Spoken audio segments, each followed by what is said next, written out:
सबके स्वागत है दोस्तों मेरे ब्लॉग में। माँ दुर्गा के महिमा अपार है, जग में उनका आधार। शक्ति भक्ति प्रेम से भरी, करती सबके उद्धार। दुष्टों के नाश करने वाली, भक्तों के रक्षा करने वाली, उसके धाम में जो झुके पाता सुख शांति विश्राम। जय माता जी। आप सभी को चैत्र नवरात्रि के पहले दिन की हार्दिक शुभकामना है। आप सभी पर माँ शैलपुत्री की कृपा सदैव बनी रहे। आज सुनिए नौ दुर्गा में प्रथम माँ भगवती के माँ शैलपुत्री के रूप के पूरे कथा आरती।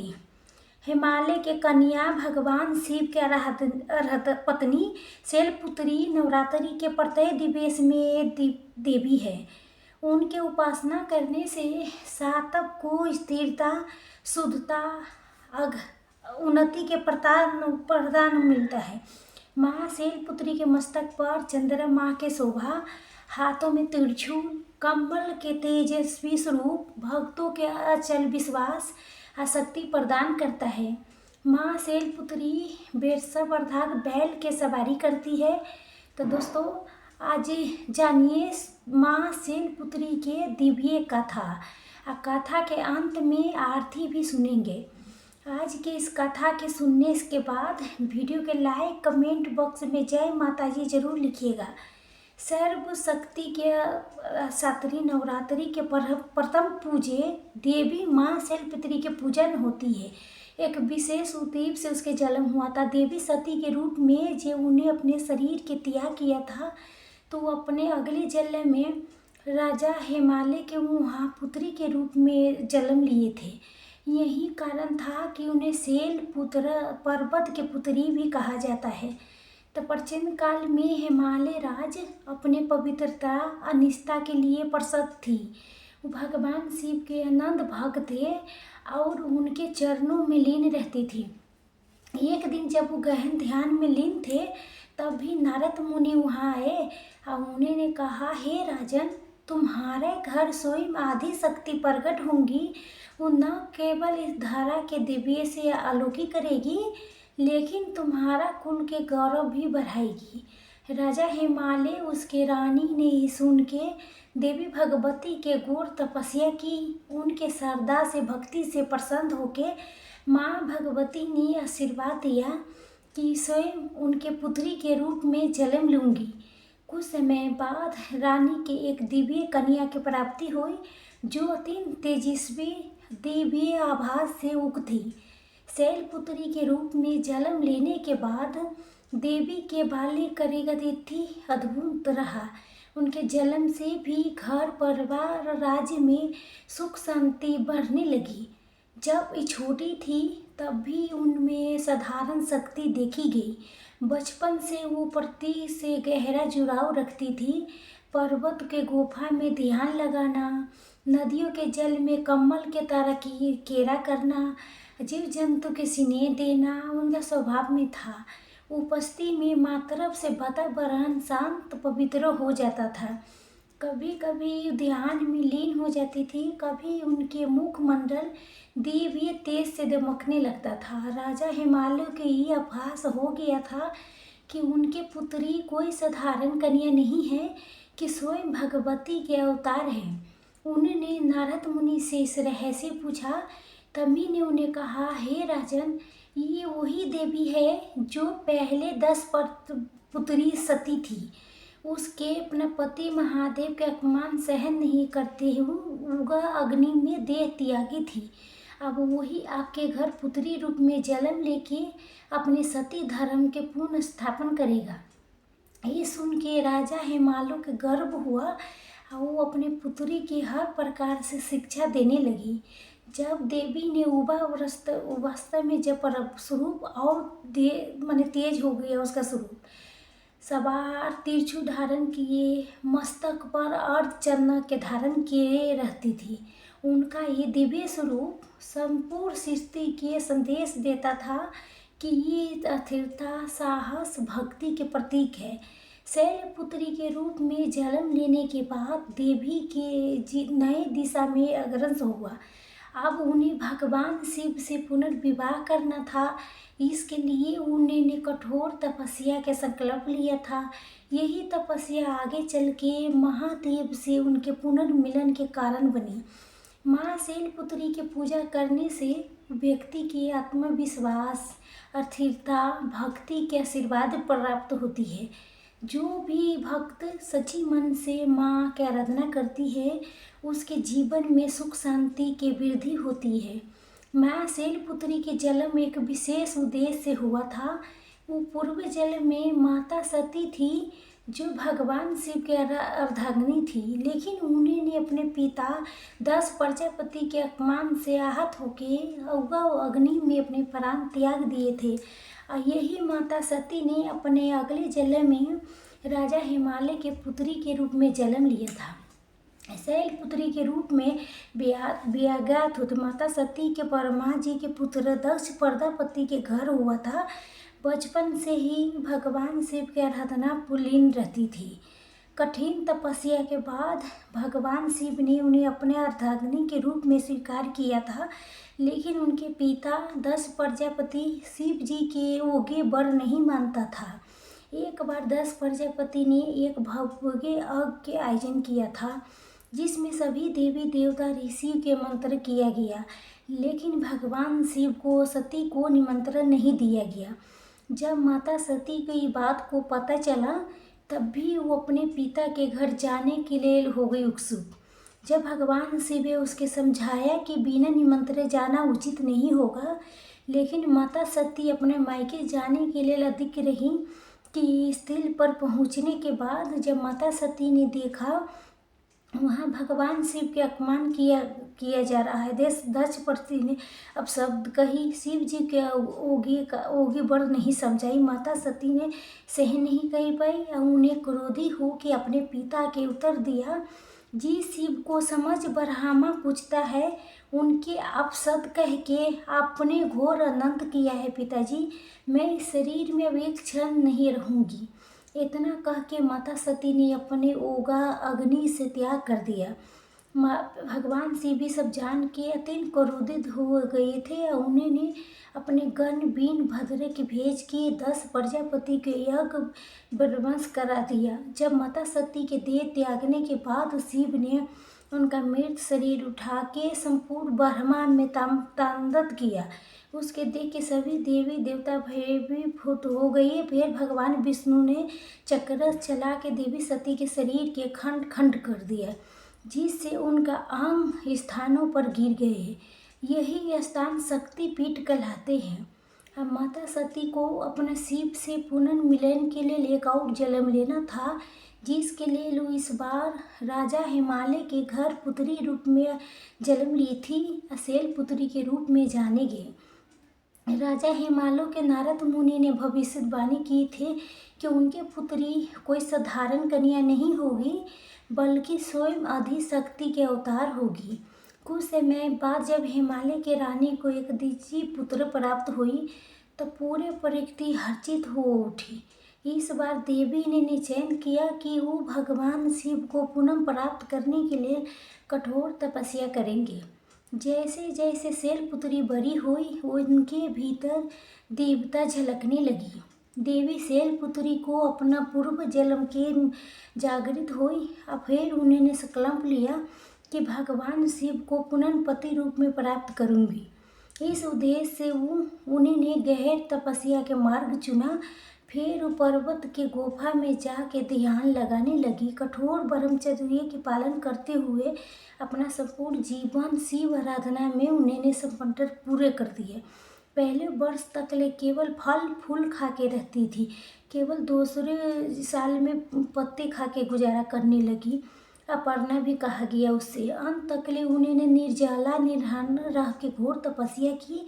माँ शैलपुत्री की तपस्या से समस्त देवी देवता चकित हो गई। इंद्र देव को चिंता हुई कि यदि माता के तपस्या पूर्ण हो गई, शिव जी विवाह के लिए नहीं करेगा, तो उनके कामदेव को भेज के उनके तपस्या के भंग किया कर सके। कामदेव ने मोहिनी वाहनों के प्रयोग किया, लेकिन देवी अतिक रही।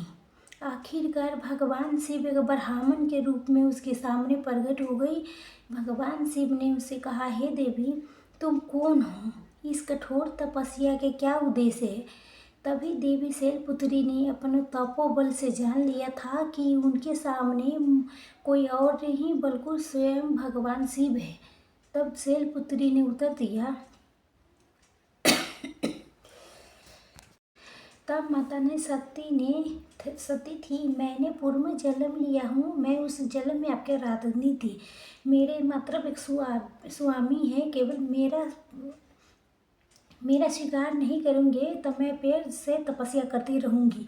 भक्ति प्रेम समर्थी से प्रसन्न हुए और उन्हें अपने अर्धांगिनी के रूप में स्वीकार करने के वचन दे दिया। जब भगवान शिव ने विवाह के लिए अपने मत दे दी, तब भी हर्ष ब्रह्मांड में ऋषि मुनि सब सोमे राजा हिमालय इस सुख समाचार से आनंदित हो गए।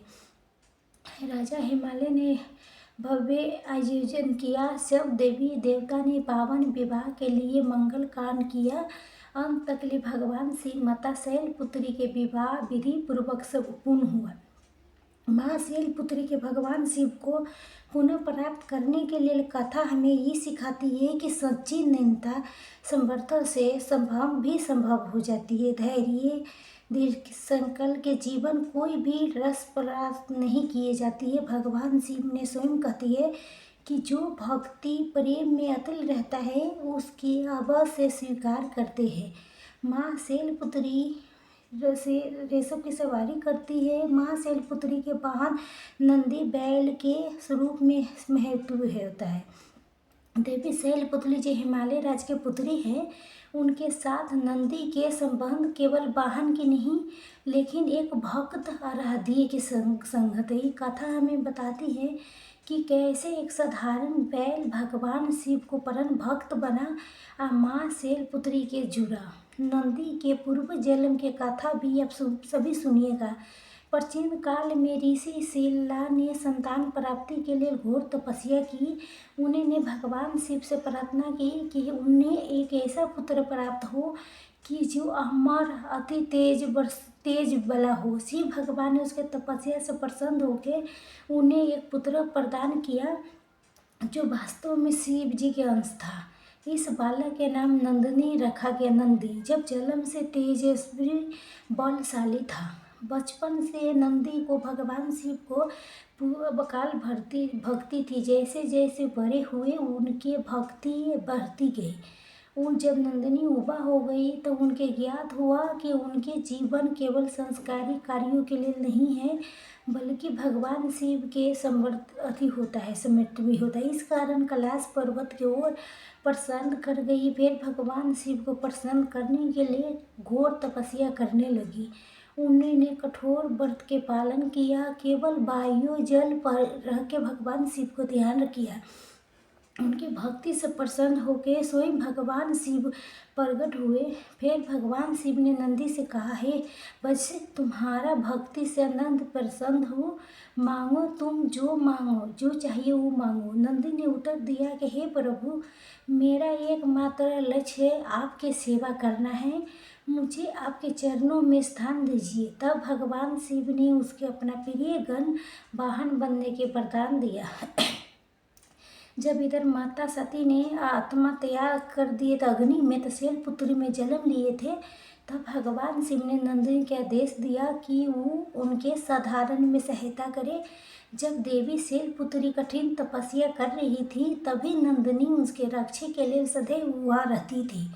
उन्होंने देवी की सेवा की। उनके तपस्या में किसी प्रकार के बाधा नहीं आने देती थी। देवी ने नंदिनी की भक्ति देख के सेवा भाव के देख के आशीर्वाद दिया था कि सदैव शिव शक्ति के वाहन के रूप में रहेगा। एक समय की बात है जब एक असुर ने देवी शैलपुत्री के तपस्या भंग करने के लिए प्रयास किए थे। वो राक्षस भेष बदल के तो उनके शरीर पहुंचा तो लेकिन नंदिनी ने उसके पहचान लिया। नंदिनी ने अपने अपार शक्ति से उस असुर के सामना किया, लेकिन देवी के आशीर्वाद से नंदिनी ने हरा दिया। तब माँ शैलपुत्री ने नंदी की वरदान दिया कि जो भी मेरी पूजा करेगा तुम्हारा भी आराधना करेगा और तुम में मेरे साथ सदैव रहोगे।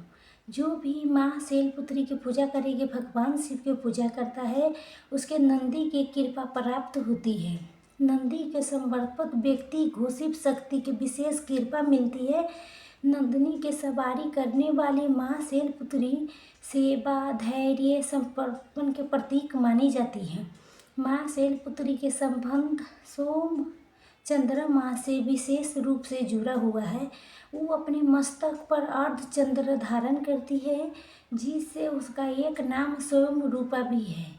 लेकिन क्या आप जानते हैं चंद्रदेव को सौभाग्य कैसे प्राप्त हुआ था? जब माता के मस्तक पर विराज रहे, जब आगे की कथा में अभी भी जानेंगे चंद्रदेव को कैसे सौभाग्य प्राप्त हुआ और कैसे चंद्रदेव ने गंभीर शराब को फिर माँ शैलपुत्री की कृपा से पूरा अपना तेज प्राप्त किया। चंद्रदेव ने, जिसके सोम भी कहा जाता है, जो अधिक सुंदर, तेजस्वर, आकाशवर माने जाते हैं, वो 27 नौथी के स्वामी है। राजा दक्ष प्रजापति के 27 कन्या से विवाह किया था, लेकिन उन्हें अपने विशेष रूप से रोहिणी नामक पत्नी के सबसे ज़्यादा प्रेम दिया था, जिससे बाकी 26 पत्नियां महसूस करने लगी। जिसने ये बात दक्ष प्रजापति के पता लगी तो उन्होंने चंद्रदेव को समझाया कि, लेकिन उन्होंने इस बात को अनदेखा कर दिया। इससे क्रोधित होकर राजा दक्ष ने उसके अदास धीरे धीरे लुप्त होने के श्राप दे दिया। शराब के प्रभाव से चंद्रदेव के चमक धीरे धीरे कम होने लगा, जिससे देवता के संपूर्ण शरीर में संकट उत्पन्न हो गया। चंद्रदेव अत्यंत व्याकुल होकर सभी देवी देवता के सहायता मांगने लगे, लेकिन कोई समाधान नहीं मिला। अंत तक भगवान शिव को माता शैलपुत्री के शरण में गए। चंद्रदेव ने कैलाश पर्वत पर जाके घोर तपस्या शुरू कर दी।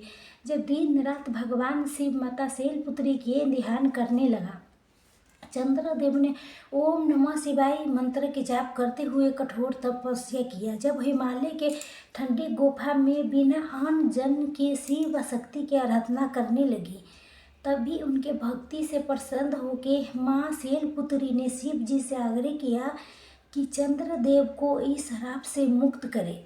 भगवान शिव ने कहा, हे सोम, तुम्हारा ये कष्ट तुम्हारे ही कर्मों के फल है, लेकिन शक्ति की कृपा से तुम इस श्राप से पूरी तरह मुक्त नहीं होगे, लेकिन नियंत्रण हो सकते हो। माँ शैलपुत्री ने उनके आशीर्वाद देते हुए कहा कि हे चंद्रदेव, तूने मेरे मस्तक पर स्थान प्राप्त होगा। जब तुम क्षीण हो जाओगी तब तुम्हें पुनः प्राप्त होकर चमकी होगी। तुम्हारा अवस्था अब अमर रहेगी। इसी चक्र को चंद्रमा के नाम दिया जाएगा। शैलपुत्री के आशीर्वाद से चंद्रमा कृष्ण पक्ष में क्षीण होती है और फिर शुक्ल पक्ष में पुनः बढ़ते हैं। यही चंद्र कला के आधार बना है। शिव जी ने चंद्रमा को अपने मस्तक पर धारण किया, जिससे चंद्र शिखर कहते। चंद्रमा के ही चक्र संपूर्ण जीवन के चक्रप्रयुक्त बन गया है। इस घटना के कारण सोमवार के चंद्रवार को शिव शक्ति के विशेष पूजा के दिन माना गया है। चंद्रदेव जब पुनः ठीक हो गया तभी माँ शैलपुत्री भगवान शिव से ये निवेदन किया कि वो उनके भक्ति के अमर कर दे। तभी भगवान शिव ने कहा, हे सोम, जो स्थान पर तुमने तपस्या की है वही अब तुम्हारे नाम से सोमनाथ नामक प्रथम ज्योतिर्लिंग स्थापित होगा। जब आने वाला भक्तों के सभी पाप कष्ट दूर हो जाएगी। माँ शैलपुत्री ने अपना आशीर्वाद दिया कि जो भी भक्ति सोमवार के व्रत रखेगा उनके समस्त इच्छा पूर्ण होगी। तभी से सोमवार को शिव शक्ति के पूजा के विशेष दिन हो गया। तब माँ शैलपुत्री के वाहन नंदिनी बैल के उसका स्वरूप में विशेष स्थान है कि, लेकिन दोस्तों आप जानते हैं कि एक समय ऐसा भी आया था कि एक दैत्य बीभासुर ने देवी की शक्ति की चुनौती दी थी कि आगे के कथा सुनने वाले हैं वो बताते हैं कैसे अहंकारी राक्षस ने शिव शक्ति के महिमा को नकार दिया और उसका अंत स्वरूप माँ शैलपुत्री के हाथों हुआ। बहुत समय पहले वृषभ नाम के एक असुर ने भगवान शिव की कठोर तपस्या की थी। उसने वर्षों तक घोर तपस्या करके शिव जी के प्रसन्न कर लिया। तब भगवान से प्रकट हुए या फिर ऋषभ ने कहा, मुझे प्रभु अपार शक्ति अमरत्व के वरदान दीजिए जिससे कोई भी मुझे पराजित न कर सके। भगवान शिव ने उसके वरदान दिया और कहा, अत्यंत बलशाली होगा लेकिन उसकी मृत्यु एक दिव्य स्त्री के हाथ ही होगी। वृषभ ने जब इस वरदान के सुना लेकिन उसकी बुद्धि अहंकारों से भर गई। उसने अपनी शक्ति के उपयोग भलाई के बजाय अधर्म के लिए करना शुरू कर दिया। वो देवता ऋषियों के सताने लगा। उसने शिव जी के अन्य भक्तों के कष्ट देना शुरू कर दिया। उसने विश्वास था कि कोई भी स्त्री उसके पराजित नहीं कर सकती कि एक दिन उन्होंने सुना, हिमालय के पुत्री माँ शैलपुत्री अपार शक्ति और दिव्य तेज से उक्त है। अहंकारी पैसे नहीं सहन हुआ कि कोई स्त्री उससे अधिक शक्तिशाली हो सकती है। तब कैलाश पर्वत की ओर बढ़ा और माँ शैलपुत्री के ललकारते हुए कहा, हे शैलपुत्री, तुम स्त्री हो के मेरे शक्ति इसके बराबर कैसे करती हो करेंगे। अगर अपने बल पर विश्वास है तो आओ हम उसे युद्ध करो। माँ शैलपुत्री शांत थी, फिर भी भैरव उसके साथ समझाने के प्रयास किया कि अहंकार के अंत निश्चित है। अहंकार, तुम शिव जी के सच्चा भक्त हो तो अपना शक्ति के उपयोग सत्य मार्ग के लिए करो। लेकिन माँ शैलपुत्री के इन बातों के उस पर कोई असर नहीं हुआ, लेकिन देवी पर आक्रमण कर दिया। जब माँ शैलपुत्री ने जैसे ही विश्व अहंकार देखा तो उन्होंने अपना महाकाली स्वरूप प्रकट किया। उनके नेत्रों अंगारे समान जलने लगी। तिरछुल उसके हाथों में चमकने लगा। उनके सवारी नंदिनी बैल गगन गर्जना करने लगी थी। माँ शैलपुत्री ने उसे कहा, अब तेरा अंत निकट है। ऐसा कह के उन्होंने त्रिशूल से वृत्रासुर के वध कर दिया। उसके अंत के साथ ही संपूर्ण संसार में पुनः शांति स्थापन हो गई। इस प्रकार माँ शैलपुत्री केवल करुणा के देवी नहीं बल्कि दुष्टों के संहार करने वाली महाशक्ति भी है। अहंकार से हमेशा पतन होती है, चाहे व्यक्ति कितना शक्तिशाली क्यों न हो। तो दोस्तों